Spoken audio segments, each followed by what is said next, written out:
আচ্ছা, আমার টেলনেটটা মোটামুটি ক্লিয়ার হলাম। আমরা এখন এই প্যাকেট কেটে ক্যাপচার অফ করে দেই, স্টপ করি। এখন আমরা দেখব এসএসএইচ কনফিগারটা কেমন। এখন টেলনেটের সময় আমরা কয়টা কাজ করছিলাম বলেন? তিনটা কাজ, তাই না? ইউজার নেম পাসওয়ার্ড সেট করছি, এনেবল পাসওয়ার্ড দিছি, রিমোট লগইন পারমিশন দিছি। সো এই তিনটা জিনিসই আমার এসএসএইচ এর সময় লাগবে। কারণ এসএসএইচ করে রিমোটলি লগইন করবেন যখন, তখন তো আপনার ইউজার নেম পাসওয়ার্ড লাগবে, ওই এনেবল পাসওয়ার্ডটা লাগবে। এটা যে রিমোটলি লগইনের জন্য আপনি পারমিশন দিয়েছেন, লাইন ভিডিও 0 তে 2 এটা পারমিশন দিয়েছেন। কোন ইউজার নেম পাসওয়ার্ড ইউজ করে হবে? Login local database password use করে সে কাজ করবে। এখন যেটা আপনাকে করতে হবে সেটা হচ্ছে এই R2 তে আমরা কাজ করতেছি। R2 আমাদের টার্গেট। এই R2 তে আমরা কি দিছিলাম?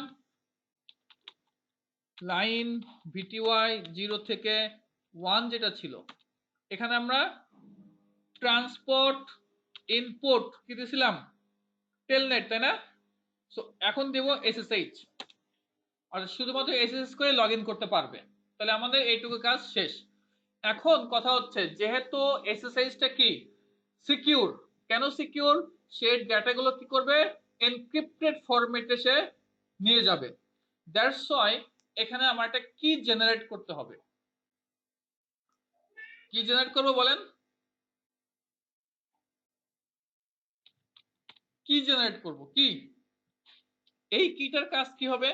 এই কিটার কাজ হবে এই চাবিটা দিচ্ছে। কি মানে কি? চাবি। চাবি দিয়ে কি করেন? তালা খোলেন না তালা মারেন আগে? তালা না মারলে তালা খোলা যায়? এই কথা কয় না। আগে তালা মারে, তারপর তো তালা খুলবে। সো এই কিটা দিয়ে আপনি যখন এখানে ডেটা, এখানে ইউজার নেম পাসওয়ার্ড দিচ্ছেন বা সামথিং কোনো কিছু আপনি ডেটা এখান থেকে পাঠাবেন, সো এই ডেটাগুলো আগে কি হবে? এনক্রিপ্টেড হবে। এখন এই এনক্রিপ্ট যে হবে, ওটাকে আপনি তালা মারবেন সহজ করে, ডাটাকে কি করবেন? তালা মারবেন। তালাটা মারবেন কি দিয়ে? এই চাবিটা দিয়ে। কথা বোঝা গেছে? আবার ও যখন এখানে পাবে, ও যে ইউজার নেম পাসওয়ার্ড পাইছে, ও যদি ওই এনক্রিপ্টেড ফরম্যাটে তো পড়তে পারবে না, ও কি করবে? এটাকে আবার ডিক্রিপ্ট করবে। ডিক্রিপ্ট করে কি করবে? ওই ইউজার নেম পাসওয়ার্ডের সাথে মিলাবে, যদি ঠিক আছে তো ওকে ঢুকতে দিবে। তো ওই যে খুলবে, সেটা কি দিয়ে খুলবে? এই চাবি দিয়ে খুলবে, কি দিয়ে খুলবে। দ্যাটস ওয়াই আপনাকে সিকিউরিটি করার জন্য এখানে কি লাগবে? একটা কি লাগবে। কি লাগবে বলেন?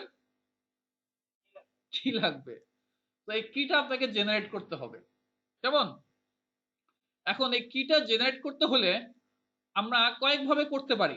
তো আমি জাস্ট আপনাদেরকে একটা ভাব দেখাবো, অন্যগুলো আপনারা আমার ভিডিও দেখে একটু দেখে নেবেন। নেক্সট পার্ট গুলো আমি দিয়ে দেবো, সেগুলো আপনারা দেখে নেবেন। বিকজ আমি এখানে এটা নিয়ে আর বেশি টাইম নষ্ট করব না। তো আমরা এখানে বলবো কিটা জেনারেট করতে আমাদের দুইটা জিনিস দরকার।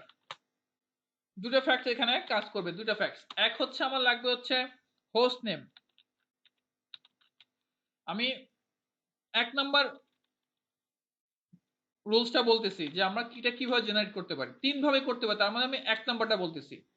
আর 2 নাম্বার কি লাগবে? আমি ফার্স্ট রুলটা বলতেছি আমরা কিভাবে জেনারেট করতে পারি।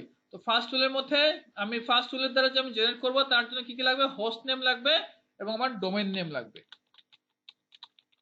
এই দুটো জিনিস আমার এখানে লাগবে। সো হোস্ট নেম তো ধরেন আপনার এখানে R2 তে আছেন, আমরা হোস্ট নেম চেঞ্জ করতে পারি। এখন বাই ডিফল্ট হোস্ট নেম কি আছে? R2 আছে। ধরেন আমি আমার হোস্ট নেমটা চেঞ্জ করে নিই। হোস্ট নেম দিচ্ছি আমি, ধরেন ITBD দিলাম। এই হচ্ছে আমার হোস্ট নেম চেঞ্জ হলো। এবার আমরা কি দেব? ডোমেইন নেম লাগবে। IP domain name. Domain name দিচ্ছি itb.tech। তাহলে আমার এই কিটা যে জেনারেট হবে, দুটা জিনিস লাগে, এটা হোস্ট নেম, এটা ডোমেইন নেম। তাহলে এই কি এর নামটা কি হবে? কি এর নামটা হবে কি? আমি যা দিলাম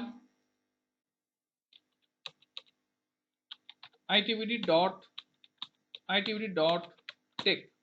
প্রথমটা হচ্ছে হোস্ট নেম, পরেরটা হচ্ছে ডোমেইন নেম। সো এবার আমরা এই কিটা নাম হইছে, এই কিটা এবার আমরা বানাবো, কেমন? বানাতে যায় দেখবেন যে যখন আমার নাম দেখাবে, এই নামটাই দেখাবে। আমরা এবার কিটা জেনারেট করব। কিভাবে জেনারেট করব? কমান্ড কি দেবো আমরা? ক্রিপ্টো। ক্রিপ্টো সিস্টেম এনক্রিপশনের জন্য আমরা ক্রিপ্টোগ্রাফিতে এগুলো আমরা ক্রিপ্টোগ্রাফি আলাদা একটা সাবজেক্ট আছে, ওইখানে আমরা কিভাবে এনক্রিপশন করি, কত ধরনের এনক্রিপশন অ্যালগরিদম আছে, কত ধরনের কিভাবে আমরা ডিক্রিপশন করতে পারি, বিভিন্ন ওয়েতে আমরা এনক্রিপশন করতে পারি। এনক্রিপশনের বিভিন্ন টেকনিক আছে। সো আমরা যে ক্রিপ্টো ইউজ করব, ক্রিপ্টোতে আমরা কি করব, কি জেনারেট করব কোন অ্যালগরিদমের থ্রু দিয়ে, আরএসএ অ্যালগরিদমের থ্রু দিয়ে। তিন বন্ধু মিলে একটা অ্যালগরিদম বানাইছে, তাদের ফার্স্ট অক্ষর দিয়ে এই অ্যালগরিদমের নাম আর এস, আর যে এক বন্ধুর নাম, এস এক বন্ধু, এতে আরেক বন্ধু। তো এন্টার। দেখেন দ্য নেম ফর দ্য কি উইল বি, নামটা কি হবে, আইটিবিডি ডোমেন হোস্ট নেম, তারপর আমার ডোমেন নেম কি আছে, itbd.tech। তো এই হচ্ছে কি এর নামটা হবে এটা, ঠিক আছে। এখানে দেওয়া আছে কি choose the size of the কি, কি এর সাইজটা কতটুকু হবে সেটা চুজ করো। বাই ডিফল্ট আছে কত, ইন দ্য রেঞ্জ 360 থেকে 4096 পর্যন্ত সর্বোচ্চ আপনি করতে পারবেন। কিন্তু এখানে দেখেন, এখানে বলতেছে আপনি যদি এখানে এন্টার দেন, সে বাই ডিফল্ট কত নিয়ে নেবে, 512 বিটসের একটা কি জেনারেট করবে। কিটা আপনি যত বড় করবেন তত আপনার জন্য ওই কিটা শক্ত হবে। ওই কি দিয়ে যত শক্ত কি হবে, ওই কি দিয়ে যত আপনি ডাটা এনক্রিপ্ট করবেন, তাহলে ওই এনক্রিপশন ভাঙতে বেশি সময় লাগবে। কথা কি ক্লিয়ার?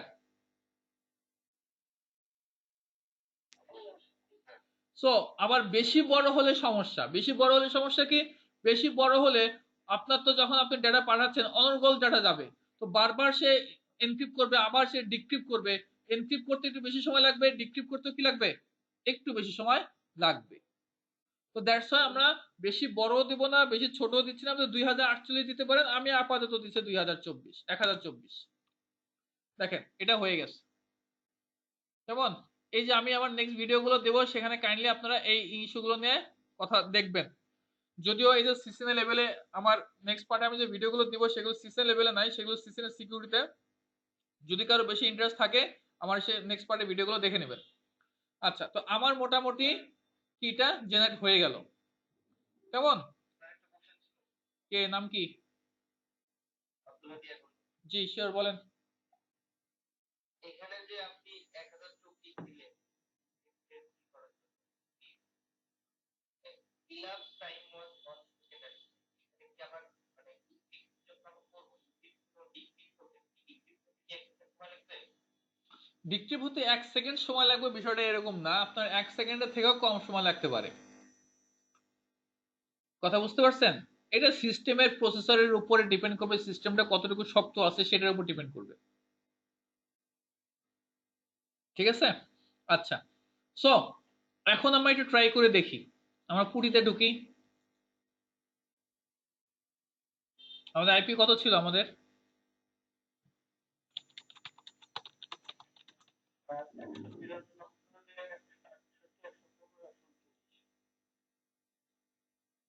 এখন আমরা কি দেব, এসএসএইচ। কেমন, এখন কিন্তু টেলনেট না, এখন এসএসএইচ ওপেন। দেখেন এখানে বলতে the server's host key is not cached in the registry. You have no guarantee that the server is the computer you think it is. The server's RSA2 key fingerprint is এটা। If you trust this host, যদি আপনি এই হোস্টকে trust করেন, hit yes to add the key to putty's cache and carry on connecting. If you want to carry on connecting just once without adding the key to the cache, hit no. If you do not trust this host, hit cancel to abandon the connection.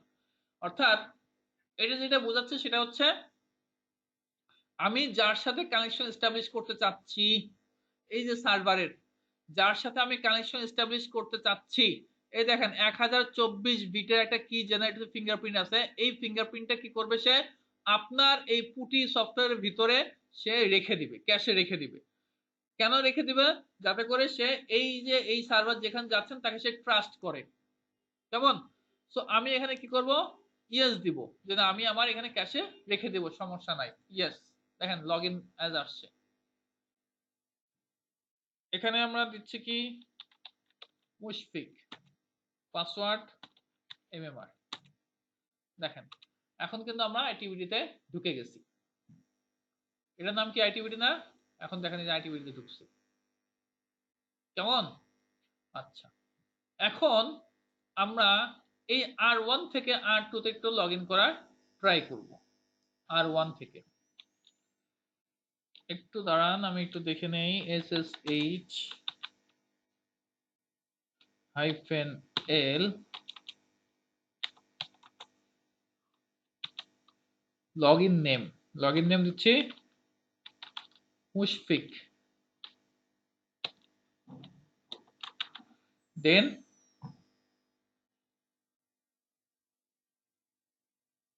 IP অ্যাড্রেসটা দিব। IP address কত দেবো? 1.1.1.1. আমি তো এই machine থেকে log in করবো এখানে, তাই না? সো আমি এটাও দিতে পারি, আগে যেটা দিচ্ছে যে 192.168.15.139 দিতে পারি। আমি এটা দিচ্ছি আপাতত। দেখি পাসওয়ার্ড আমরা মুশফিক লিখছি, পাসওয়ার্ড দিচ্ছি MMR, লাইন ঢুকতে দিচ্ছি। সো আমাকে কিন্তু সে ঢুকতে দিচ্ছে, তাই তো? এখন আমরা বের হয়ে যাই, বের হয়ে আমরা কি করব? ক্যাপচার করার ট্রাই করব। স্টার্ট ক্যাপচার,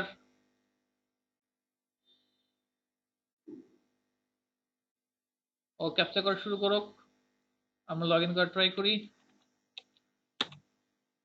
পাসওয়ার্ড MMR, দেখেন এই যে SSH ক্যাপচার করা শুরু করে দিচ্ছে।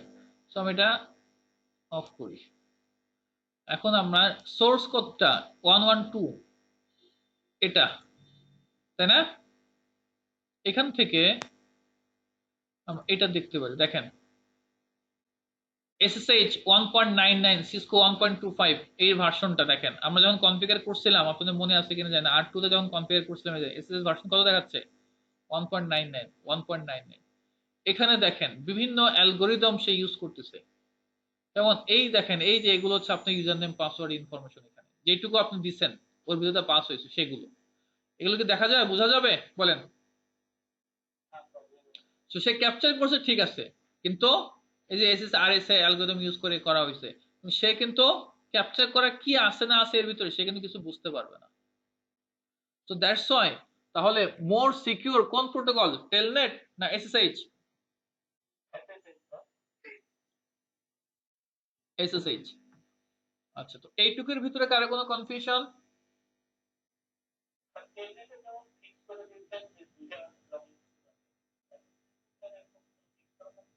হ্যাঁ, এখানে তো যে আপনি তো কনফিগার করে রাখছেন কোন 0 থেকে 1, আপনি কয়টা ঢুকছে আমি? আচ্ছা দেখেন, ভালো কথা বলছেন। এই যে আমি R2 তে আছি, তাই না? আমি R2 তে আছি, R2 তে আপনি দেখতে পারেন এখান থেকে শো, এটা আমার আগে দেখানো দরকার ছিল, শো ইউজার্স। এখান থেকে দেখেন কে কে ঢুকছে না ঢুকছে আমরা দেখতে পারি।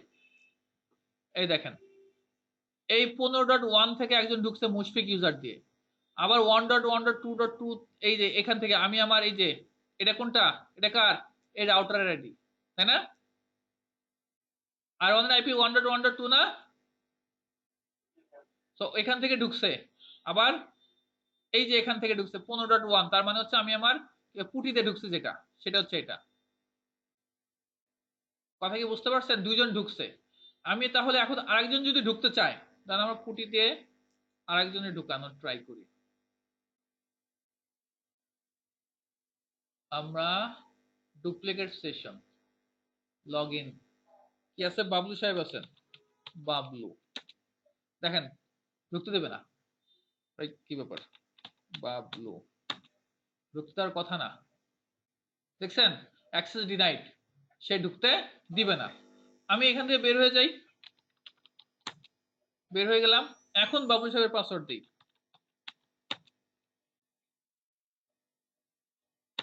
ওয়েট, ইনঅ্যাক্টিভ, আমি আবার নিয়ে আসি। উপস, কত আইপি ছিল আমাদের?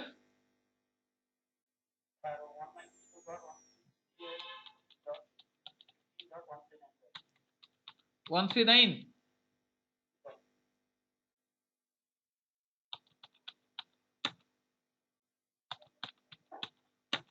ঢুকতে দিচ্ছে? ওটা ক্যাশের থেকে আগেটা ধরে রাখছিল তো, দ্যাটস ওয়াই সে ই করতেছে। তো দেখেন এখন কিন্তু দুইজন ঢুকতে পারছে, এখন কিন্তু আরেকজন কিন্তু ঢুকতে পারবে না। ঠিক আছে। আচ্ছা, আমি যদি আমার ফিজিক্যাল মেশিন থেকে ঢুকতে চাই, ফিজিক্যাল মেশিন থেকে ঢুকবো কিভাবে? SSH হাইফেন এল, আমি একজন বের হয়ে যাই, হ্যাঁ R2 থেকে বের হয়ে যাই। ফিজিক্যাল মেশিন থেকে আমরা কিভাবে ঢুকতে পারি? মুশফিক, কোথায় ঢুকবো?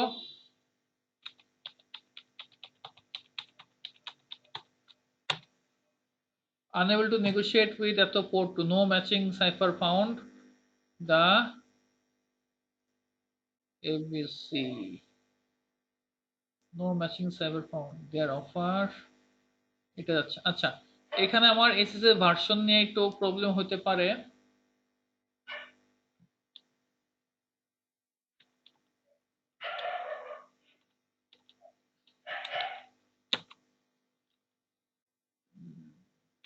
না, কমান্ড আগেরটাই।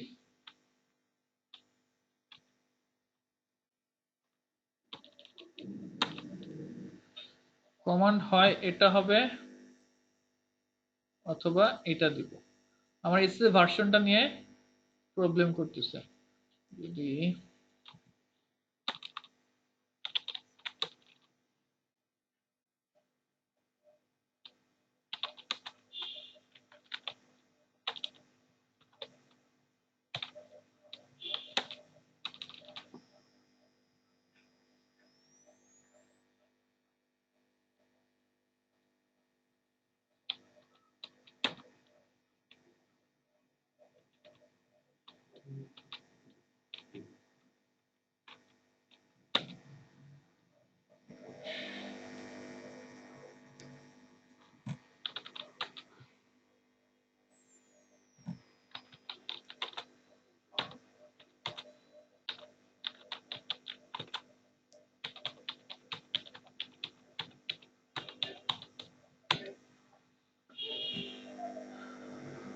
আচ্ছা, এখানে দেখেন যে মেসেজ আসতেছে কিন্তু, হ্যাঁ সে এটার সাথে সাইফার টেক্সট মিলতেছে না। এটা হচ্ছে SSH3।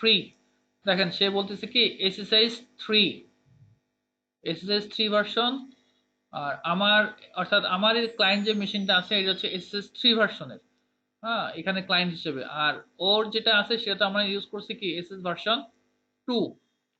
তো এখান থেকে এইভাবে ভার্সন যদি আমরা চেঞ্জ করি, এখানে আমার এই প্রোটোকলটা সাপোর্ট করে সর্বোচ্চ হচ্ছে 2 পর্যন্ত। দ্যাটস ওয়াই আমাকে এখান থেকে কিন্তু লগ ইন করতে দিবে না। আপনি এই কারণে কি করবেন? পুটিতে লগ ইন করবেন। আপনি যদি চান যে না আপনার মেশিন থেকে লগ ইন করবেন, তখন কি করবেন? পুটিতে লগ ইন করলে সেই জিনিসগুলো সে কভার দিবে, সমস্যা নাই। তো আশা করি বুঝতে পারছেন। এইটুকু কারো কোনো সমস্যা আছে? আচ্ছা।